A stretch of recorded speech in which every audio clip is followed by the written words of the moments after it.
Friends, welcome back. ഇന്ന് ഞാൻ വന്നിട്ട് വളരെ ഉപകാരപ്പെടുന്ന വീഡിയോ ആയിട്ടാണ് വന്നിട്ടുള്ളത്.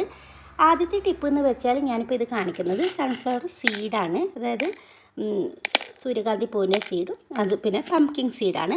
നമുക്ക് വിറ്റാമിൻ ഡി കുറവ്, വളരെ അധികം ക്ഷീണവും ഉന്മേഷക്കുറവും കൈക്കാൽ വേദനയൊക്കെ ഉണ്ടാവാറുണ്ട്. അപ്പോൾ അതിനൊരു പരിഹാരമാണ് ഈ സൺഫ്ലവർ സീഡ് ഒരു ദിവസം ഒരു പിടി കഴിക്കുക എന്നുള്ളത്. തീർച്ചയായും നിങ്ങൾ ഇങ്ങനെ ഒന്ന് ട്രൈ ചെയ്ത് നോക്കണം. ഇപ്പോൾ എൻ്റെ ഈ പറയുന്ന എല്ലാ ടിപ്സും നിങ്ങൾക്ക് ഉപകാരപ്പെട്ടാൽ ഒന്ന് സബ്സ്ക്രൈബ് ചെയ്ത് സപ്പോർട്ടും ചെയ്യണേ. കുട്ടികൾക്കായാലും മുതിർന്നവർക്കായാലും ഈ സൺഫ്ലവർ സീഡ് കൊടുക്കണം. കാരണം നമുക്ക് വിറ്റാമിൻ ഡി ഉണ്ടോ എന്ന് പരിശോധിച്ചിട്ട് ഗുളിക തരുന്നതിനേക്കാൾ നല്ലത് ഇത് കഴിക്കുന്നതാണ്. ടിപ്പെന്ന് വെച്ചാൽ നമുക്ക് ഇപ്പോൾ പെട്ടെന്ന് ചായയൊക്കെ ഉണ്ടാക്കിയിട്ട് ഒരു ഗസ്റ്റിനൊക്കെ കൊടുക്കുമ്പോഴത്തേക്ക് പെട്ടെന്ന് തന്നെ ചൂടാറുണ്ടല്ലോ. ചൂട് ആറാതിരിക്കാൻ വേണ്ടിയിട്ട് ഇതേപോലത്തെ സെറാമിക് ഗ്ലാസ്സിലോട്ട് ഒഴിച്ച് കൊടുത്താൽ, സെറാമിക് കപ്പിലോട്ട് ഇങ്ങനെ ചായ ഒഴിച്ച് കൊടുത്താൽ പെട്ടെന്ന് തന്നെ ചൂടാറുകയും നല്ല ചൂട് കുറേ സമയം നിൽക്കുകയും ചെയ്യും. അപ്പോൾ ഇങ്ങനെ ചൂട് ചായ കുടിക്കാൻ ഇഷ്ടമുള്ളവർ എൻ്റെ വീഡിയോ ഒന്ന് ലൈക്ക് ചെയ്യണേ. ഇങ്ങനെയുള്ളവർ ഇങ്ങനത്തെ സെറാമിക് മഗ്ഗിലോട്ട് ചായ കുടിക്കാനും ശ്രദ്ധിക്കണേ. ടിപ്പ് എന്ന് പറഞ്ഞാൽ നമ്മൾ എന്നും ഉപയോഗിക്കുന്നതാണ് മിക്സിയുടെ ജാറൊക്കെ. അപ്പോൾ അതിൻ്റെ ഉളുപ്പ് മാറ്റം ചിലപ്പോൾ തേങ്ങ അരച്ചത്, മുളക് അരച്ചത്, അതേപോലെ സ്പൈസസ് ഒക്കെ അരച്ചിട്ട് കഴിഞ്ഞാൽ നമുക്ക് അതിൻ്റെ സ്മെല്ല് മാറിക്കിട്ടത്തില്ല. അപ്പോൾ അതിനുള്ളൊരു പെട്ടെന്ന് മാറിക്കിട്ടാൻ വേണ്ടിയിട്ടുള്ള ഒരു റെമഡി, ഒരു ചെറുനാരങ്ങ, സാധാരണ ഉണങ്ങാനായതോ ചെറുനാരങ്ങ നമുക്ക് ഈ മിക്സിയുടെ ജാറിലോട്ട് ഇടുക. എന്നിട്ട് വേണ്ടത് അതിലോട്ട് ഒരു ടീസ്പൂൺ ഉപ്പും കൂടി ചേർത്ത് കൊടുക്കുക. എന്നിട്ട് കുറച്ച് വെള്ളം ഒഴിച്ച് കൊടുക്കുക. ഇത് ഏകദേശം ഒരു 3/4 കപ്പ് വെള്ളം ഒഴിച്ച് കൊടുത്തിട്ട് ഇങ്ങനെ തന്നെ വെച്ച് കൊടുത്താൽ, ഇല്ലെങ്കിൽ പെട്ടെന്ന് തന്നെ നമുക്ക് മൂടി വെച്ചിട്ട് ഒരു പൾസസ് ചെയ്തെടുത്താൽ മാത്രം മതി. അപ്പോൾ തന്നെ ഈ മിക്സിയുടെ ജാറിലുള്ള സ്പൈസസിൻ്റെ മണം ഒക്കെ മാറിക്കിട്ട് നല്ല ഫ്രഷ് ആയിട്ട് തന്നെ ഇരിക്കുന്നതാണ്. അപ്പോൾ ഇതൊന്ന് നിങ്ങൾ ട്രൈ ചെയ്ത് നോക്കണം കേട്ടോ.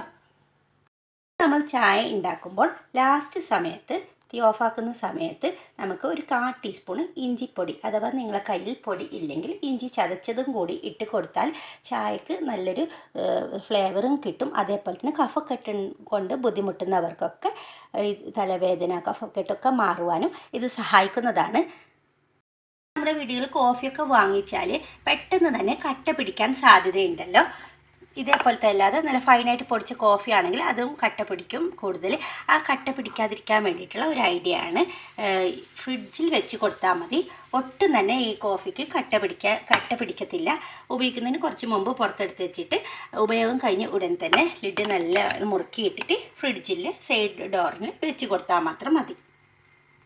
അടുത്ത ടിപ്പ് എന്ന് വെച്ചാൽ പാൻ വാങ്ങിയിട്ട് നമ്മൾ കഴുകിയ ഉടനെ തന്നെ ഡയറക്റ്റ് തീയിൽ വെച്ച് കൊടുത്തിട്ട് നമ്മൾ പിന്നെ ഫ്രൈ ചെയ്യാനോ വറുക്കാനോ പൊരിക്കാനൊക്കെ ഉപയോഗിക്കുന്നതാണ്. അപ്പോഴത്തേക്കും നമ്മുടെ ഈ പാനിൻ്റെ നടുവശം ചില പാനിൽ ഇങ്ങനെ പൊങ്ങി വരാൻ സാധ്യതയുണ്ട്.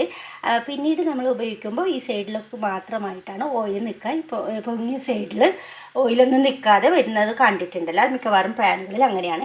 അത് വരാതിരിക്കാൻ, ഇങ്ങനെ നടുക്ക് പൊങ്ങി വരാതിരിക്കാൻ വേണ്ടിയിട്ടുള്ള ഒരു ഐഡിയ ആണ്. പുതിയ പാൻ വാങ്ങിയ ഉടൻ തന്നെ അത് കഴുകി വൃത്തിയാക്കിയതിന് ശേഷം അതിലോട്ട് 1 കപ്പ് വെള്ളം ഒഴിച്ച് കൊടുത്തിട്ട് നല്ലവണ്ണം ഒന്ന് തിളപ്പിച്ചിട്ട് എടുക്കുക. നല്ലവണ്ണം തിളപ്പിച്ച് എടുത്തതിന് ശേഷം നമുക്ക് അത് മറിച്ചിട്ട് പിന്നീട് ഉപയോഗിക്കുമ്പോഴത്തേക്കും നമുക്ക് ഒരിക്കലും പാനിൻ്റെ മിഡിലിൽ പൊങ്ങി വരില്ല. ആദ്യം വാങ്ങിയ ഉടനെ തന്നെ ഇങ്ങനെ ഒന്ന് ചെയ്ത് നോക്കണം. വെള്ളം മാത്രം തിളപ്പിച്ച് എടുക്കുക. എന്നിട്ട് അത് മറിച്ചതിന് ശേഷം നമുക്ക് ഉപയോഗിക്കുമ്പോൾ ഒരിക്കലും നടുവിലും മാത്രം പൊങ്ങി വരില്ല. അപ്പോൾ ഈ ടിപ്പ് നിങ്ങൾക്ക് ഉപകാരപ്പെട്ടു എന്ന് വിചാരിക്കുന്നു. ടിപ്പ് എന്ന് വെച്ചാൽ നമ്മൾ സ്നാക്സൊക്കെ ഉണ്ടാക്കിയിട്ട് ബാക്കി വരുന്ന ഓയിലിൽ ഇതേപോലെ തന്നെ പൊടികളും പിന്നെ ഒരു കളർ ചേഞ്ചൊക്കെ കിട്ടാറുണ്ടല്ലോ. അപ്പോൾ അത് നമ്മൾ ഉപയോഗിക്കാതെ ഒരു പ്രാവശ്യം ഉപയോഗിച്ചിട്ടുണ്ടെങ്കിൽ തന്നെ നല്ല ഓയിൽ കൂടുതൽ ആണെങ്കിൽ ഇത് കളറൊക്കെ ചേഞ്ച് ആകുന്നുണ്ടല്ലോ.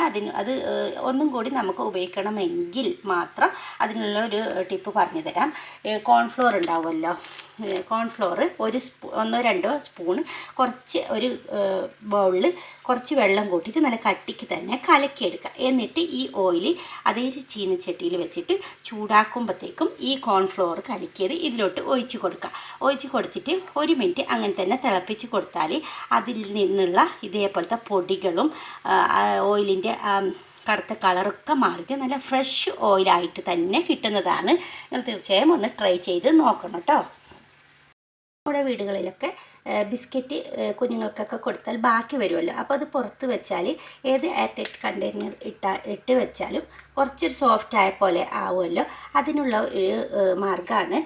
ഇതേപോലെ തന്നെ മൈക്രോവേവ് ഓവനിൽ ഇങ്ങനെ വെച്ച് കൊടുക്കുക.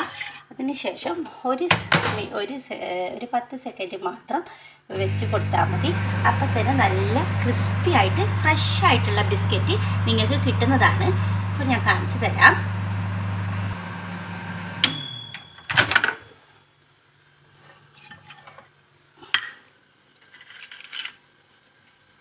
സൗണ്ട് കേട്ടോ ഉണ്ടല്ലോ.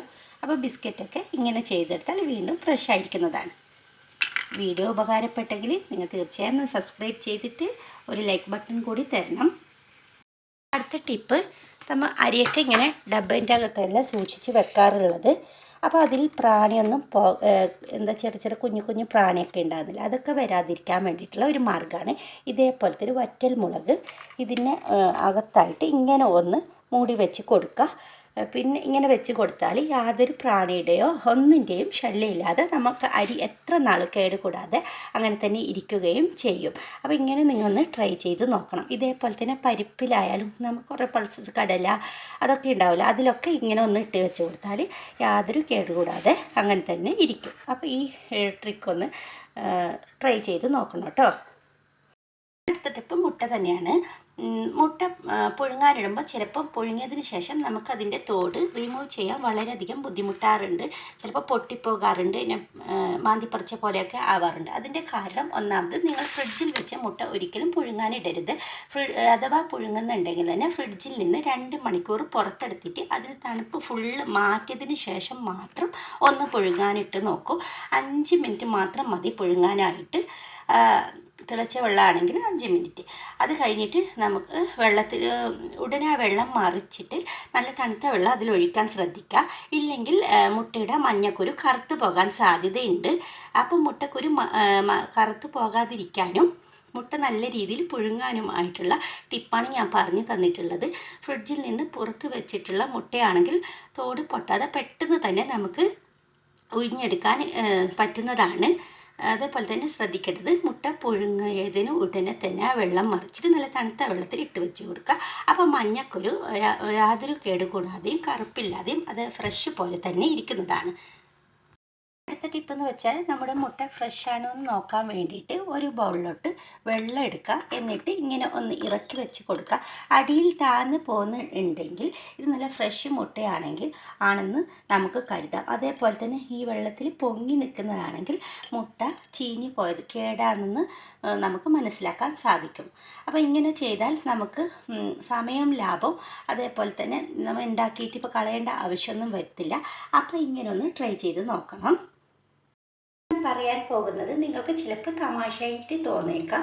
എന്നാൽ ഞാൻ പറയുന്നത്, നമ്മളെല്ലാവരും പല്ല് തുടക്കുമ്പോൾ വലിയ ബ്രഷാണല്ലോ ഉപയോഗിക്കുന്നത്. അതിന് പകരം നമ്മൾ കുഞ്ഞുങ്ങളുടെ ബ്രഷ് പോലത്തെ വാങ്ങിയിട്ട് ഒന്ന് നമ്മൾ ബ്രഷ് ചെയ്തെടുത്താൽ നമുക്ക് പല്ലിൻ്റെ എല്ലാ ഭാഗത്ത് എത്തുകയും അതേപോലെ തന്നെ നല്ല സോഫ്റ്റ് ഇതിൻ്റെ ബ്രഷാണ് വരുന്നത്. അതുകൊണ്ട് നമുക്ക് ചിലപ്പോൾ മോണെ പൊട്ടിയിട്ട് ബ്ലഡ് വരാനൊക്കെ സാധ്യത ഉണ്ടാവില്ല. അത്തരക്കാർക്ക് ഈ കുഞ്ഞുങ്ങളുടെ ബ്രഷ് വാങ്ങിയിട്ട് ഒന്ന് തുടച്ച് നോക്കൂ. തീർച്ചയായും നിങ്ങൾക്ക് നല്ല മാറ്റവും കാണും. ബ്ലീഡിംഗ് ഒന്നും ഉണ്ടാവുകയില്ല. പിന്നെ എല്ലാ മൂലയിലും ഈ ബ്രഷ് എത്തുന്നതായിരിക്കും. ഇതൊന്ന് ട്രൈ ചെയ്ത് നോക്കണം കേട്ടോ. ടിപ്പെന്ന് വെച്ചാൽ, ബാത്റൂം എപ്പോഴും നല്ല ക്ലീനായിട്ടിരിക്കാൻ വേണ്ടിയിട്ട് നമ്മൾ പാത്രം ഉപയോഗിച്ച് ഉടനെ തന്നെ, ഷവർ ചെയ്ത ഉടനെ തന്നെ ഇതേപോലെ വൈപ്പർ എടുത്തിട്ട് വെള്ളമൊക്കെ ഒന്ന് ഇതേപോലെ ഒന്ന് വടിച്ചെടുത്താൽ ബാത്റൂമിൽ എന്നും നല്ല ക്ലീനായിരിക്കും. അപ്പോൾ നിങ്ങൾ തീർച്ചയായും ഇതൊന്ന് ട്രൈ ചെയ്ത് നോക്കണം കേട്ടോ. ഇനി ഞാൻ പറയാൻ പോകുന്നത്, വാഷ് ബേസിനായാലും സിങ്കായാലും നമ്മൾ ഫ്രഷ് ആയിട്ട് ഇരിക്കാൻ വേണ്ടിയിട്ട് ടാൽക്കം പൗഡർ ഉണ്ടാവുമല്ലോ. രാത്രി ഉറങ്ങുന്ന സമയത്ത് ടാൽക്കം പൗഡർ ഇങ്ങനെ അതിന് ചുറ്റിലും ഇട്ട് കൊടുത്തിട്ട് കുറച്ച് വെള്ളം ഒന്ന് ഒഴിച്ച് കൊടുത്താൽ മാത്രം രാവിലെ എണീക്കുമ്പോഴത്തേക്ക് നല്ല ഫ്രഷ് ആയിട്ടിരിക്കും. അതേപോലെ തന്നെ പാറ്റയുടെ ശല്യമൊക്കെ ഉണ്ടെങ്കിൽ അതൊക്കെ ഇല്ലാതാവാനും ഈ ടാൽക്കം പൗഡർ വളരെ ഉപകാരപ്പെടുന്ന ഒന്നാണ്. അപ്പോൾ നിങ്ങൾ ഇന്ന് തന്നെ ട്രൈ ചെയ്ത് നോക്കണേ. അടുത്ത ടിപ്പ് എന്ന് വെച്ചാൽ, മണി പ്ലാന്റ് തഴച്ച് വളരാനായിട്ട് നമ്മൾ അകത്തൊക്കെ വെക്കുന്നതാണെങ്കിൽ കൂടിയും വെള്ളത്തിലാണെങ്കിലും കുറച്ച് ചകിരിച്ചോറുള്ള ആണെങ്കിലും തഴച്ച് വളരാനായിട്ട് നമ്മൾ കുടിക്കുന്ന വെള്ളം മാത്രം ഒന്ന് ഒഴിച്ച് കൊടുക്കുക. ആഴ്ചയിൽ ഒരു പ്രാവശ്യം മാത്രം അങ്ങനെ ഒഴിച്ച് കൊടുത്താൽ മതി. ഇതിൽ ഇങ്ങനെ ബോട്ടിലിൽ വെള്ളം ഒഴിച്ച് കൊടുക്കുന്നുണ്ടെങ്കിൽ അത് വറ്റി തുടങ്ങുമ്പോഴത്തേക്കും ഒഴിച്ച് കൊടുത്താൽ മതി. ടാപ്പ് വാട്ടർ ഒഴിക്കാണ്ട് നമ്മൾ കുടിക്കുന്ന വെള്ളം മാത്രം ഒഴിച്ച് കൊടുത്താൽ നല്ല രീതിയിൽ തന്നെ തഴച്ച് വളരുന്നതാണ്. അപ്പോൾ നിങ്ങൾ തീർച്ചയായും ഇതൊന്ന് ട്രൈ ചെയ്ത് നോക്കണം കേട്ടോ.